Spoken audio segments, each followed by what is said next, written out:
Welcome to Mt Shasta Escape. It's June 30th, Sunday. The helicopter waypoint on the track is where I flew the drone. Today I'm heading up Forest Road 31 on my KLX300.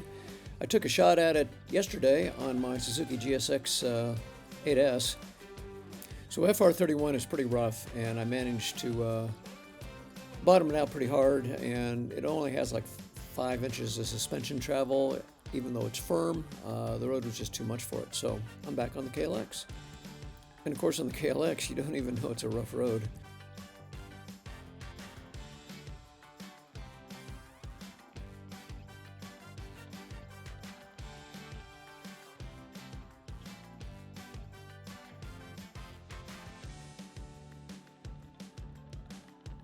Two young expert riders decided to ride a KLX300 and a CRF 300L. They're both 2023s, unmodified except for adding skid plates in the Big Bear trail ride, I guess, down in Southern California. And that is supposed to be not to be a race. However, all the faster people treat it like a race. So there were 300 people entered in this event, and they were told in no uncertain terms they probably wouldn't even finish it. Not only did they finish it, but they finished 8th and 9th respectively in it, which goes to show that a KLX300, not to mention a CRF300L, in the right hands can be quite the off-road weapon. So don't underestimate bikes like this. They were beating KTMs and Huskies and all kinds of very expensively modded bikes. I should have added they took the hardest routes for the Big Bear. There's an easy route and a hard route. They did hard. This pavement I'm on right now seemed extremely rough on the Suzuki GSX 8S. On the KLX, it seems very smooth. Now I'm standing up most of the time on the KLX, but I stood up on the Suzuki also, so that wasn't the issue. So after experimenting in the dirt with my Suzuki GSX 8S, it's going to stay a street bike. It's a very good street bike, and it wasn't made to be a dirt bike, and I shouldn't try to make it something that it isn't. That's what the KLX is for.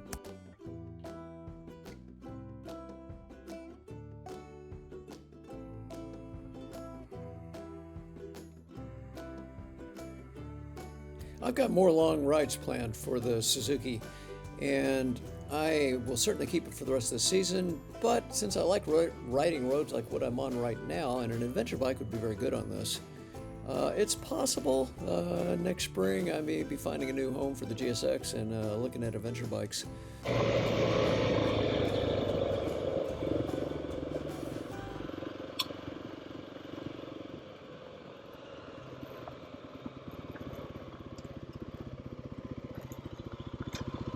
So I had a lot of fun with the Suzuki GSX 8S, experimenting with dirt. And I think I've done all the experimenting with dirt I'm going to do with it. FR31 continues to the right. By going around the bend, I'm heading towards the Mt Shasta Ski Park, the ski area. I was up there yesterday, and they had a big mountain bike event going, and I'm going up now just to see if they still have mountain biking going on. I'm coming into the ski area's parking lot now. And yesterday, this thing was packed with cars, mountain bikes everywhere, tents set up, and I assume, I don't know what the event was, maybe a race of some sort. The lifts were running. Obviously, they're using the lifts to take the mountain bikers up the hill. Today, the parking lot is empty.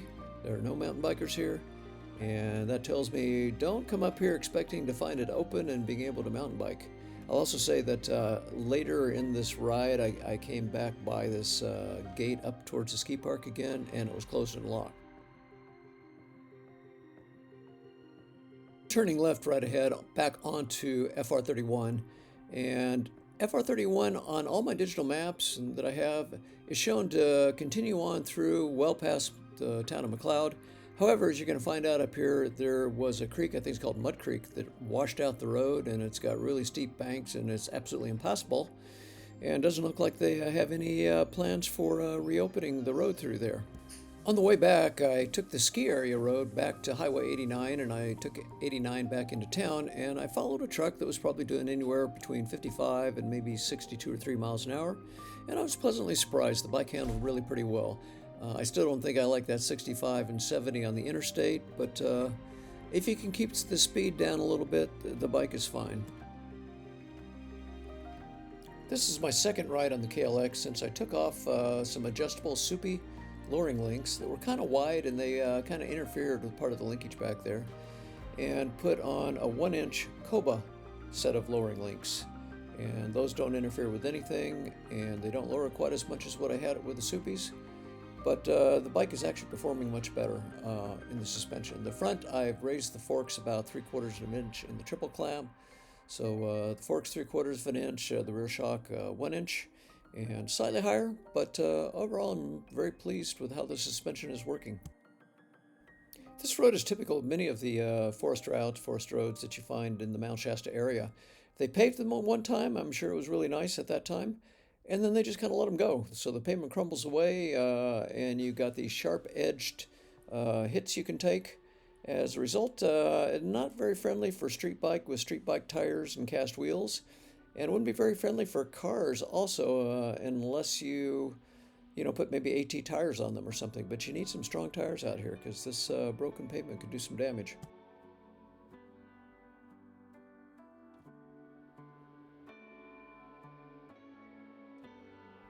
Riding this on the KLX is fun. I mean, I've got knobby tires on it, wire spoked wheels, long travel suspension, and unlike a street bike, I mean, this is what a dual sport is made for.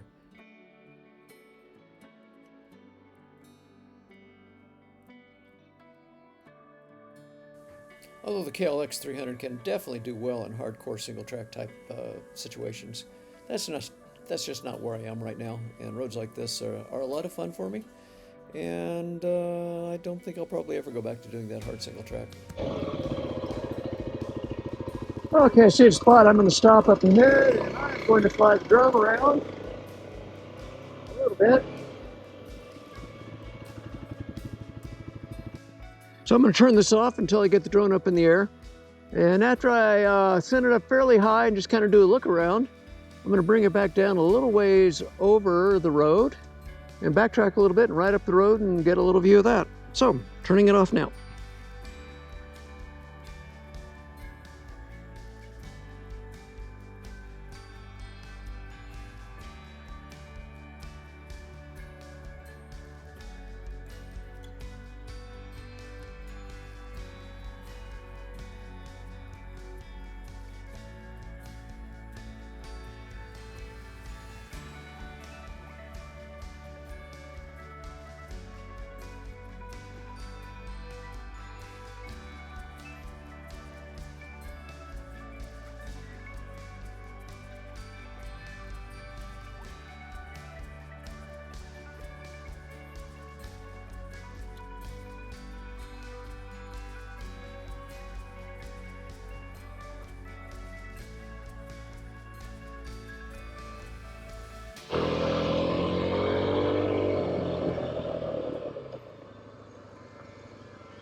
And I'm going right under the drone right now.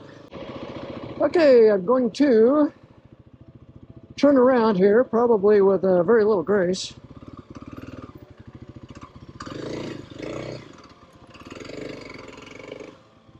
All I can say is I've done worse.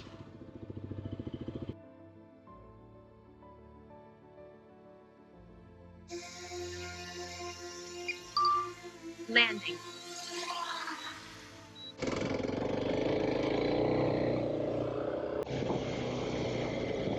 And going back to that video I saw where a couple of young guys, really superb riders, rode a KLX300 and a CRF300 and placed 8th and 9th respectively out of some 300 riders. It's not the bike so much, folks, it's the person riding it, what their skill level is. Now at some point you're going to get a bike that even the top rider may not be able to do great on, but gosh, it's amazing what they can do. You put them on anything with 2 wheels in the motor, watch out. So when you're always going, well, gee, if I just had XYZ motorcycle, I'd be so much better. I beg to differ. In most cases, it's you need to improve your riding skills. And I'm making no excuses about my own riding skills. They aren't that high right now, I know that. Oh boy, keep coming to these. Which one do I want to go on? If I stay left, I'll be able to go further, I'm sure. Although it looks like the main road's to the right. Oh well. Yeah, main road was to the right.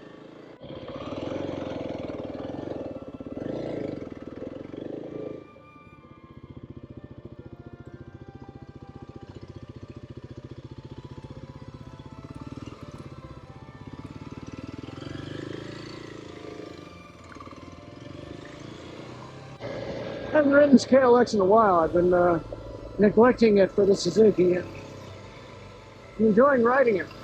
I need to practice my low speed maneuvering more though. Unlike the Suzuki, getting a foot down on this can be a challenge. Yeah, this is the main road. Boy, they had some deadfall across there. Not sure what. Whatever.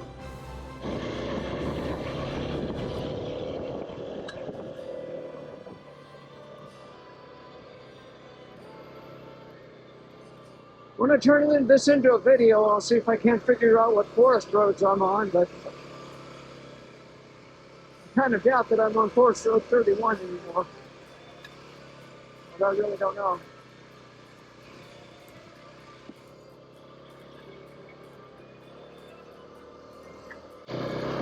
You know, I was thinking about coming back the way I went out, but I told Joline I might be gone about an hour and a half. I've been about an hour and 16 minutes, so I'm probably going to take the highway back. Be a whole lot faster. So the surface I'm on is a little bit loose in places, a little bit silty in places. And the only way to really be comfortable riding that stuff is standing up. You got to be able to let the bike move around underneath you a little bit. And when you're sitting down, it's harder to do that. Now, forest roads in this area can turn challenging very quickly, and in fact, easy very quickly. So, there's a lot of variety. Looks like they had a barrier across this telling people don't go here. Maybe I'm not supposed to go here. Gosh, there's steep water banks. Oh, come on. I guess it depends on what you're on. Oh, coming up here could be the steep water banks. Yeah. Yeah. Okay, I'll walk down there and look at it, but nah. I can already tell. This is not something that I want to do. And I see absolutely no tracks across this, no motorcycles, no nothing. That's all you need to know.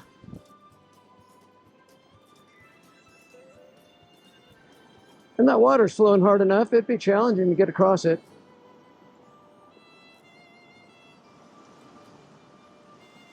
Wow. So yeah, they meant it. Steep banks up here. So I was hoping I could get through here, but the map, it was a little ambiguous at this point. It acted like at one time you could, but not now. So I may have answered my question. I think I may be going back the way I came. And that's not all bad either.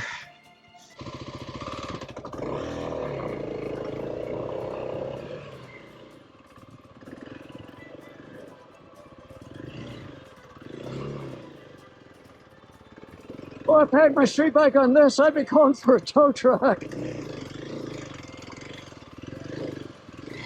Or at least 4 or 5 big, strong guys to push it out. Unlike me, I'm not a big, strong guy.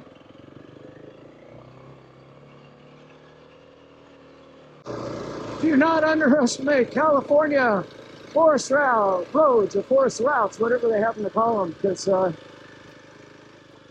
they can be anywhere from easy to hard to what I just got to, totally impassable.